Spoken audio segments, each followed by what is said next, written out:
You know that feeling we all get sometimes, that sort of deep curiosity Hmm. about where we fit in the universe, what reality actually is? Absolutely. That big question. Well, okay, let's try and unpack some of that today because in this deep dive, we're going way, way back, thousands of We years. are. We're looking into the Upanishads, some incredibly ancient wisdom. These texts try to tackle those exact questions, don't they? They really do. We've got a great mix of sources for you today. Parts of the Rig Veda, Sukla Yajurveda, Krishna Yajurveda, Samaveda, Atharva Veda, Wow, quite the list. and also the Nadabindu Upanishad and bits from the Yoga Upanishads.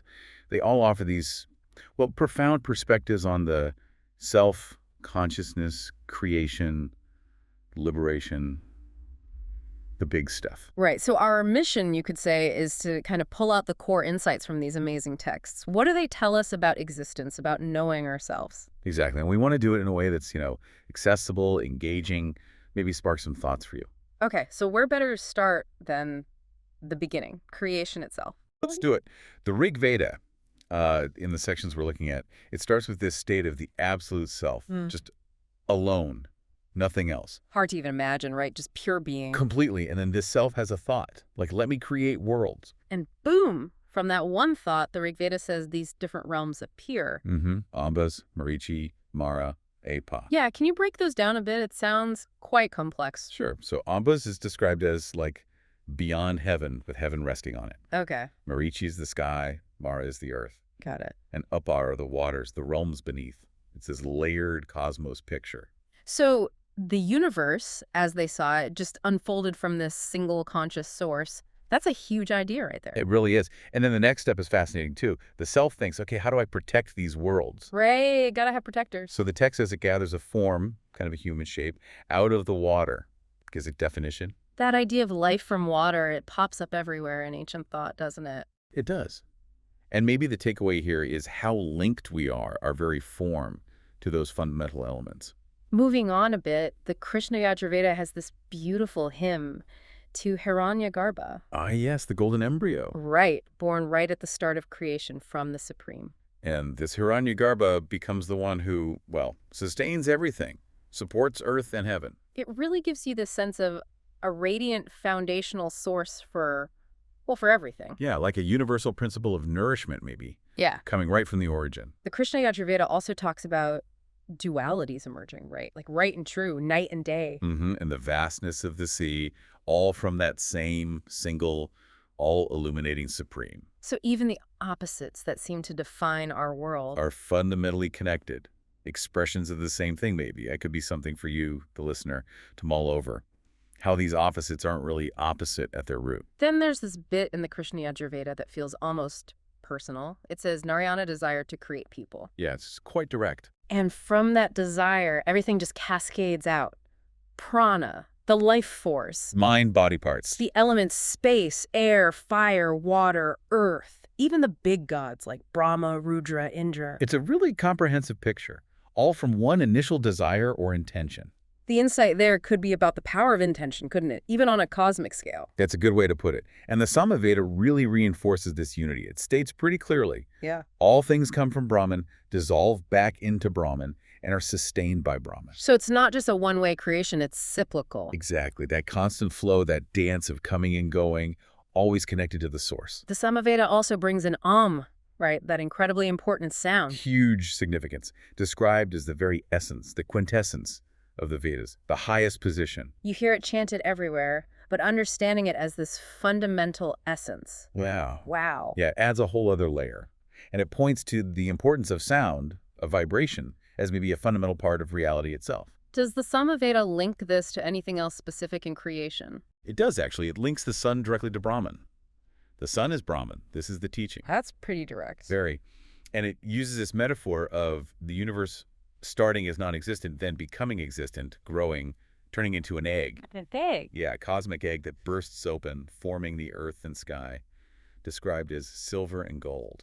Just a powerful image of unfolding. So the sun, this radiant, life-giving thing we see every day. Is deeply connected to that ultimate reality, Brahman. That's a key takeaway there. It's interesting how these texts sometimes offer slightly different angles, but they all seem to point back to that single source. Definitely. And the Krishna Yajurveda even calls out deluded thinkers. Oh, who are Those who say creation is just down to impersonal forces like nature or time. like it just happened by chance. Right. The text contrasts that sharply. It says creation is actually the glory of God, this active divine power manifesting. So an emphasis on conscious agency, not just mechanics. Precisely. And just to round off this creation part, the Samaveda brings it back to basics. Ether, air, fire, water, earth. The fundamental elements. All coming directly from Brahman, underlying everything physical. So you can see them not as separate things, but just expressions of that one source. Okay, so that gives us a sense of the cosmic backdrop, from this lone self to worlds, elements, beings, all stemming from this ultimate unity. A rich tapestry, for sure. Right. Now, let's bring the focus closer, much closer to us, the self-consciousness. What do these texts say about who we are deep down? Well, the Rig Veda tackles this by looking at prana, the vital breath. It asks this really interesting question. Which is? Can someone live without, say, speech or sight, hearing, mind, even limbs? And the answer seems to be yes, right? We see people living without some of those. Exactly. But the text argues you can't live without the vital breath. It calls prana even the self of intelligence. So it's more fundamental than our senses or thoughts. It's tied to our very intelligence. That's the implication, that our aliveness, our ability to know, is rooted in this deeper vital force, not just the tools we use like eyes or ears. That's powerful, like the engine driving it all. Yeah. And it's intelligent, not just air. Right. And the Rig Veda then describes how, at death, this self departs with all the senses. Okay. But then, every morning when we wake up, these vital breaths sort of return to their posts, and from them arise the gods, the realms. It's cyclical. A constant coming and going, manifesting and maybe reabsorbing. That's a good way to think about it.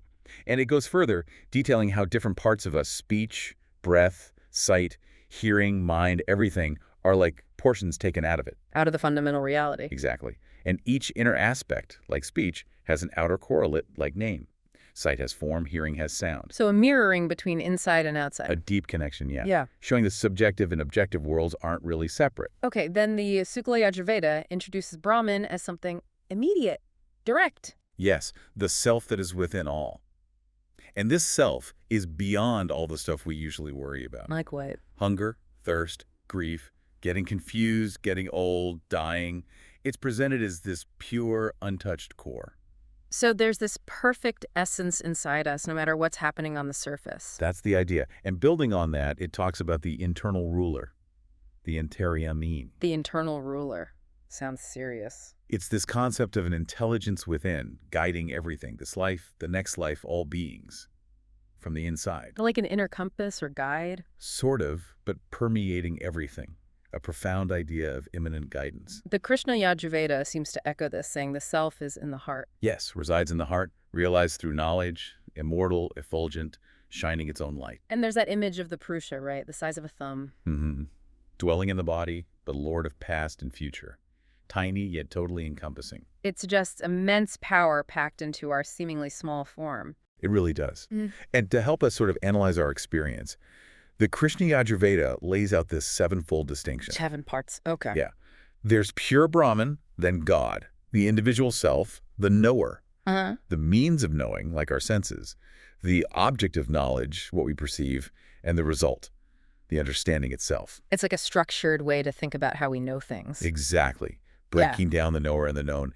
And then there's this beautiful description, the pure self of all within the body. How is it described? Bodiless, imponderable, bliss, pure bliss. So at our core, there's just joy, untouched by the physical stuff. That's the promise, that inherent bliss is our true nature underneath it all. Yeah, we don't always feel that way, do we? No, and the text addresses that directly. It says that jiva, the individual soul, gets confused. How so? It mistakenly thinks, I am this body, I am gross matter, because of what it calls false superimposition. Like putting the wrong label on ourselves. Exactly.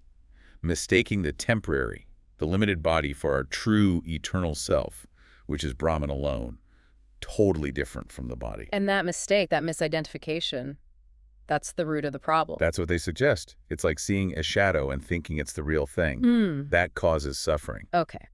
To help understand consciousness, the Krishna Yajurveda talks about the states we know, right? Waking, dreaming. Waking Jagrat, dreaming Svapna, and dreamless sleep, Sushupti. But then it adds a fourth, Turiya. Turiya, the absolute, transcending the other three. So our awareness isn't just limited to those everyday states. There's something deeper. A fundamental state of pure awareness beyond them.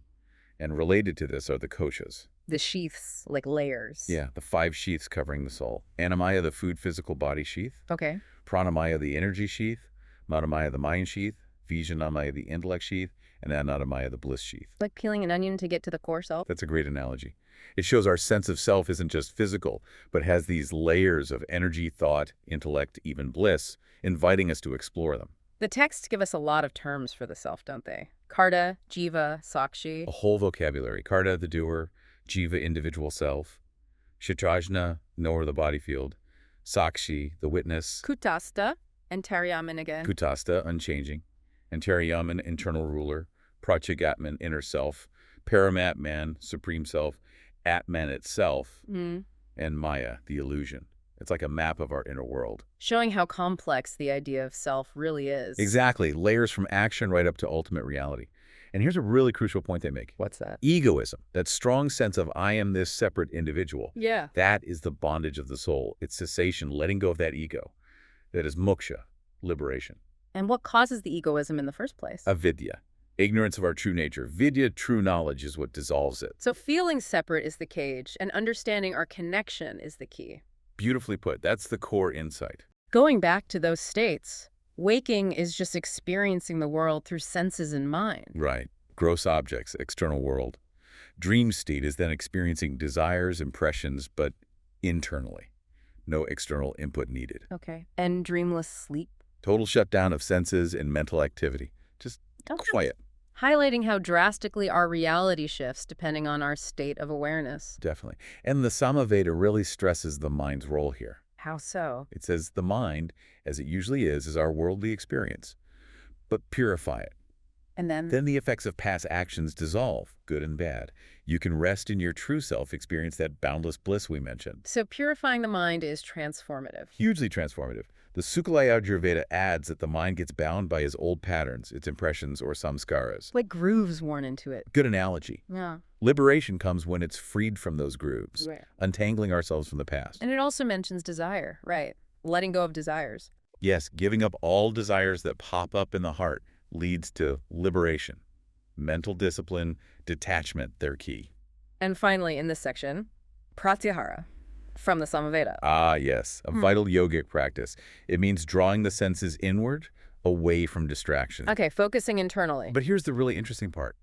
While doing that, you see everything you perceive as just a form of Brahman. Wow. So not just blocking out the world, but seeing the unity in it. Exactly. A radical shift, turning everyday perception itself into a spiritual practice. Okay, so this journey inward is deep.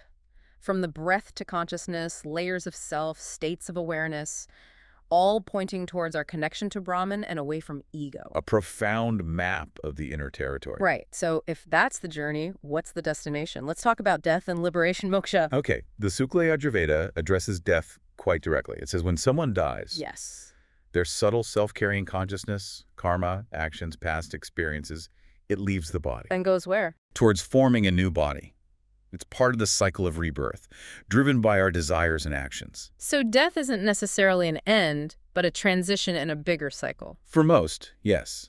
But then there's a contrast. For whom? For the person who's desireless, who has realized, I am Brahman. What happens to them? They merge back into Brahman at death.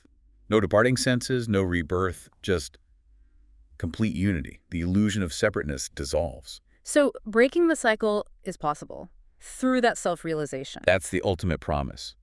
And the Krishna Yajurveda adds that those who really work at it, through self-control, seeking knowledge, purifying the mind with yoga, devotion, often renunciation, Okay. they attain that release into Brahman when their final body dissolves. It stresses the effort involved. So liberation isn't just passive. It comes from dedicated practice and understanding. Exactly. Now, the Sukla Yajurveda mentions something called Avimukta, Avimukta. self-identified with Lord Shiva. It's described as this sacred place where the infinite, unmanifest self is established. A place, like a location. Intriguingly, it connects this place to the spot between the eyebrows and the nose, a common meditation focus point. So locating the ultimate reality within the body, accessible through focus. That's the implication. The Krishna Yajurveda talks about nirvana, that state of liberation, and how it's often passed down.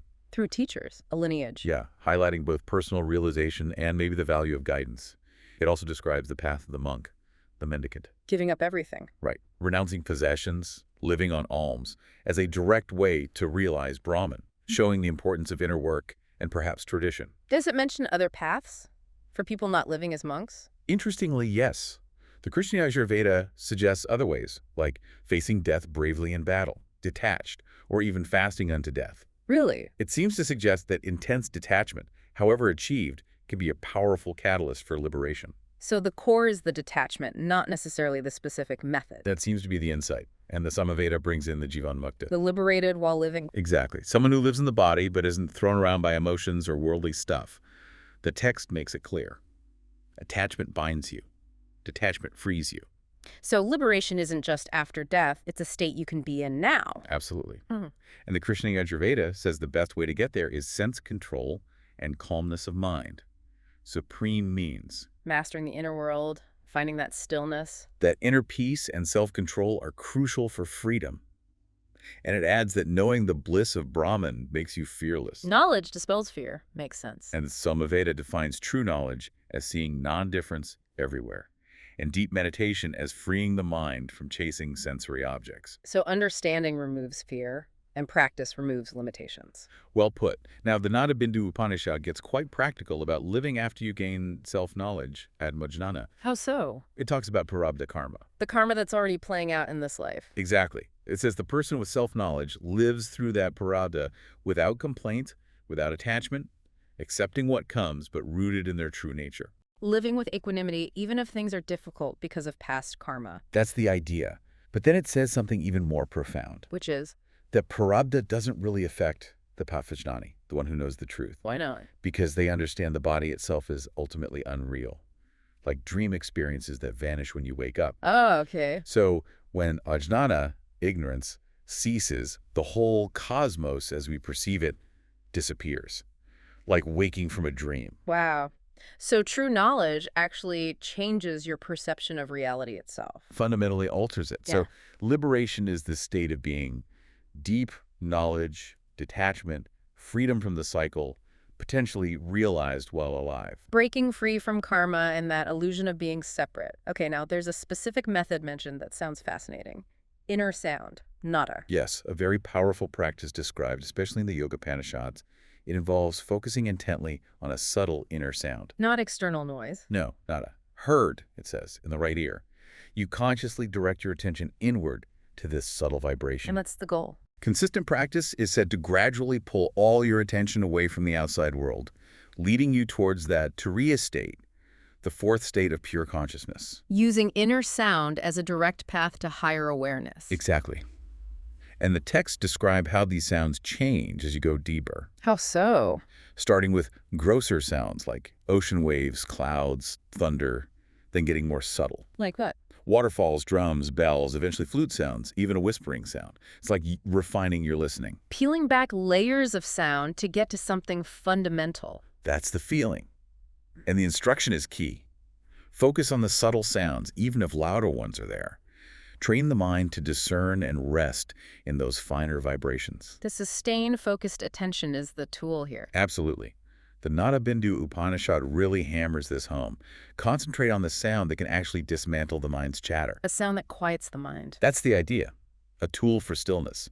It explains how the chitta, the mind stuff, gets totally absorbed in this inner sound. It naturally loses interest in external things, sensual objects. Yeah. Use these great analogies, like a bee totally lost in the honey, ignoring other smells, or a snake entranced by music, oblivious to everything else. Showing how this focus redirects your energy inward, away from distractions. Precisely. And nada isn't just a sound. It's described as an instrument for mastery. How? The Nadabindu Upanishad calls it a goad for the mad elephant of the mind, Okay. a snare for the restless deer of the mind, a shore for the ocean waves of thoughts. Wow, powerful metaphors, showing its multifaceted power to tame and focus the mind. And it specifies the sound from pranava, from Om. Yes. That sound is effulgent, radiant.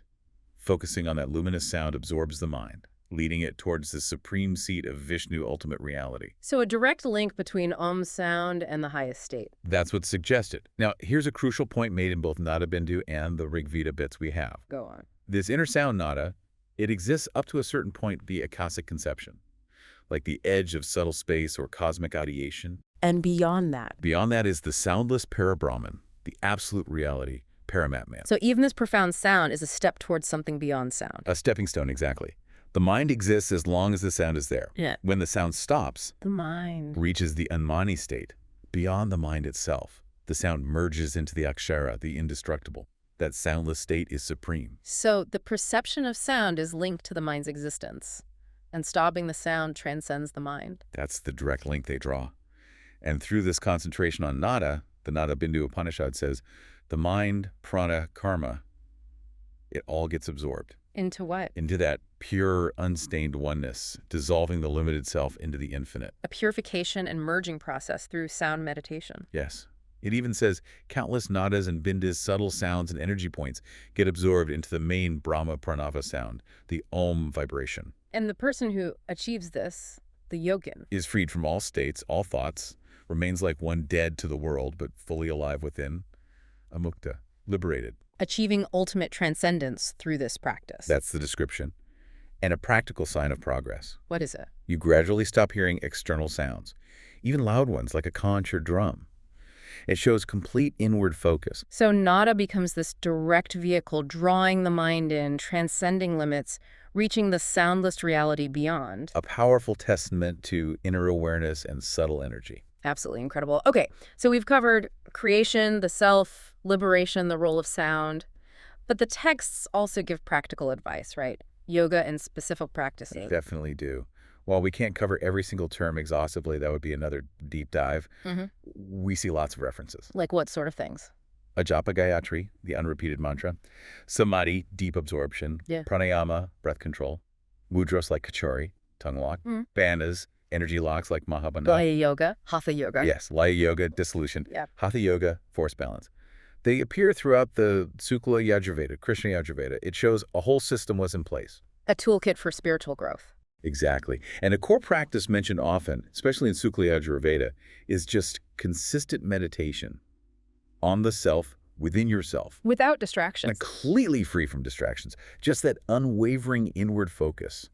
It stresses the need for that dedicated inner reflection. The Sukla Yajurveda also talks about dissolving the self. Yes, dissolving the limited individual self into the supreme self. It uses that great analogy. The pot. Right.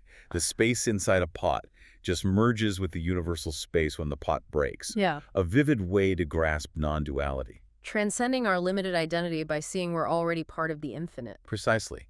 And there's that interesting meditation on prana, the life force. As Saman and Ksatra. Yes, embodying both harmony, saman, and power protection, Sotatra. So connecting with life energy in both its unifying and strengthening aspects. Recognizing life force isn't just one thing, but dynamic. And it also says meditate on the vital force as Om itself. Reinforcing Om's centrality again. Aligning our inner energy with that fundamental universal vibration. Purification is another huge theme. How is that approached? The Sukla Yajurveda mentions austerity, but also tough experiences like illness, facing death, even symbolic acts like being placed in fire as ways to purify internally. Suggesting growth often comes through facing challenges. That seems to be the insight, facing and transcending limits.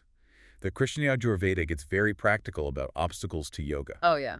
What stops us? It lists 6 main ones initially. Doubt, carelessness, laziness, too much sleep, attachment to objects, and wrong perception. Sounds familiar. Right. Later expands to 10, adding things like chasing pleasure, lack of faith, failing to grasp the truth. Just recognizing these is the first step. Self-awareness of what holds us back. Crucial. And to counter them. Pranayama, breath control.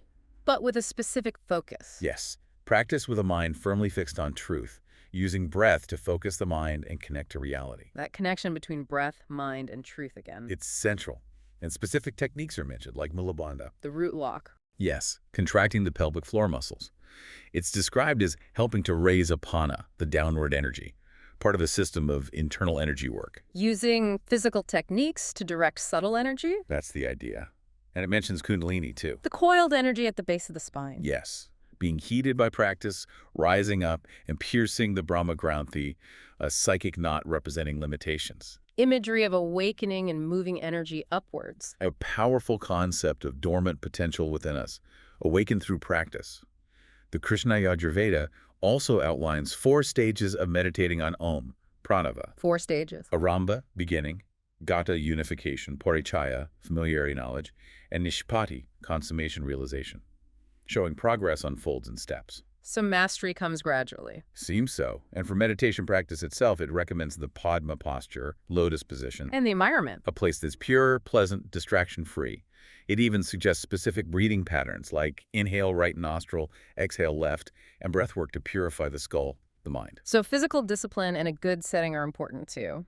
Definitely. It all points to this integrated approach. Uh-huh. Ethics, posture, breath, sense withdrawal, concentration, contemplation.